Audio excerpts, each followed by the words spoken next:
Aujourd'hui, nous allons parler des effets sur les soignants, puisque les soignants sont particulièrement exposés avec une charge émotionnelle et psychologique. Ils sont dans une position où ils doivent aider et soutenir, tout en étant eux-mêmes exposés et en exposant aussi les membres de leur famille.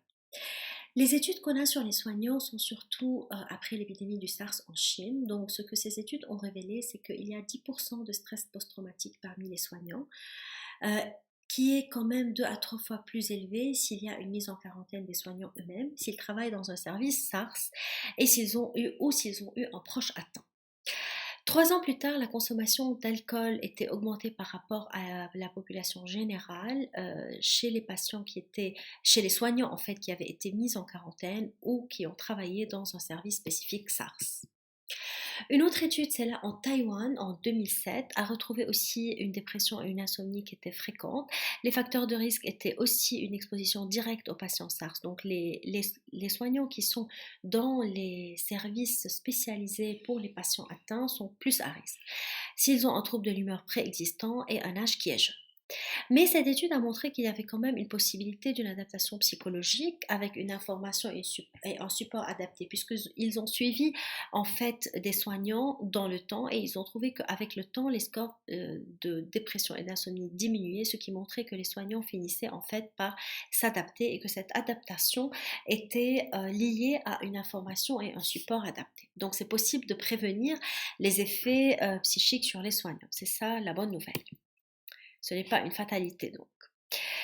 Alors, les facteurs de risque de détresse psychologique qui ont été retrouvés chez les soignants en exposition directe au SARS, puisqu'on indique que ce sont ces soignants-là qui sont le plus à risque, quels sont donc les facteurs de risque? On a avant tout la perception du risque sur soi. Donc, quand le soignant sent qu'il n'est pas assez protégé, qu'il qu'il n'y a pas des mesures efficaces pour le protéger, il est plus à risque.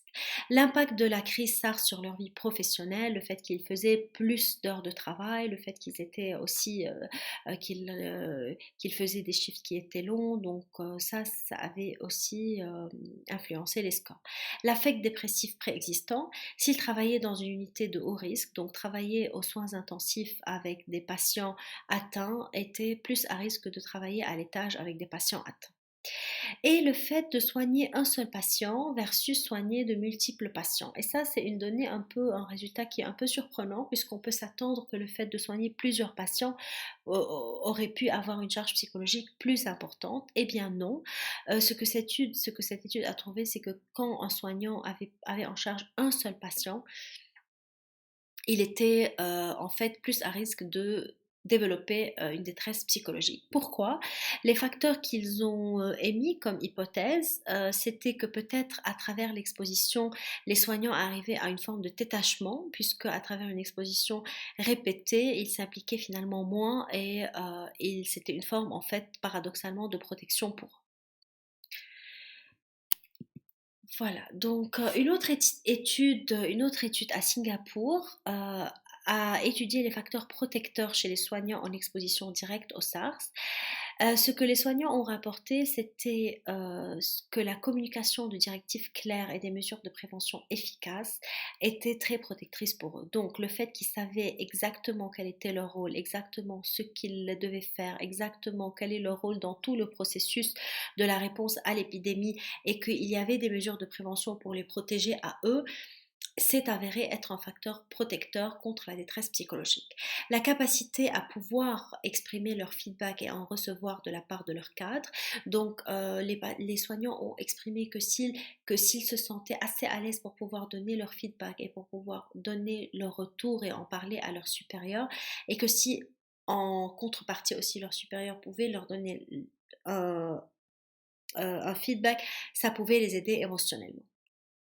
S'il y avait un support de leur superviseur ou des collègues, d'où l'importance par exemple des groupes de parole qu'on est en train de faire en ce moment dans le service avec les soignants, le support familial, donc il y avait des facteurs qui étaient liés à l'institution et il y avait aussi des facteurs personnels, les facteurs personnels étant le support familial, les convictions religieuses, dans ce cas les patients croyants, les soignants croyants avaient été, donc ils avaient eu des scores moins élevés en termes de détresse psychologique et la capacité à partager leur expérience et à se confier à d'autres personnes.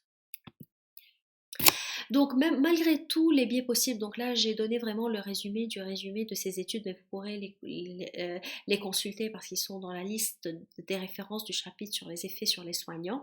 Malgré tous les biais possibles de ces études, on peut dire qu'en résumé, à peu près 20% des soignants ont des symptômes psychiques, soit la dépression, soit le PTSD, après avoir travaillé en isolement avec des patients critiques atteints. Et si ce que je voudrais dire et que je trouve très intéressant, c'est qu'on a retrouvé surtout dépression et PTSD. Alors que si vous aviez vu les études, si vous vous souvenez de la vidéo précédente, quand on a dit les études des patients qui étaient en quarantaine ou en isolement, avaient révélé surtout des troubles anxieux. Le fait que les soignants avaient une dépression ou un PTSD qui quand même nous semble être plus sévère en termes de psychopathologie, montre que vraiment ils ont une charge émotionnelle qui est très importante et qu'il faut vraiment mettre en place des mesures pour prévenir ces effets. Donc, quels sont finalement les facteurs protecteurs, puisqu'il y a eu des études qui ont démontré des facteurs protecteurs, comment ces facteurs protecteurs peuvent faire l'objet d'interventions. Euh, En premier lieu, comme on a dit, à travers un plan, des politiques et des procédures claires, puisque ça permet aux soignants de se concentrer sur ces tâches, de diminuer l'incertitude. De fréquents changements de procédure avec des critères vagues de prise en charge et autres ambiguïtés peuvent facilement créer des frustrations, du stress et de l'anxiété.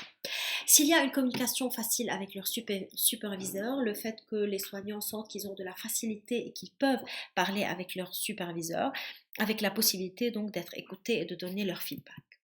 La perception d'un souci pour leur bien-être de la part de la direction et des superviseurs. Donc le fait de sentir que l'institution se préoccupe de leur temps de repos, se fait du souci par rapport à eux, par rapport à la possibilité d'un burn-out, est perçu comme un facteur protecteur pour les soignants.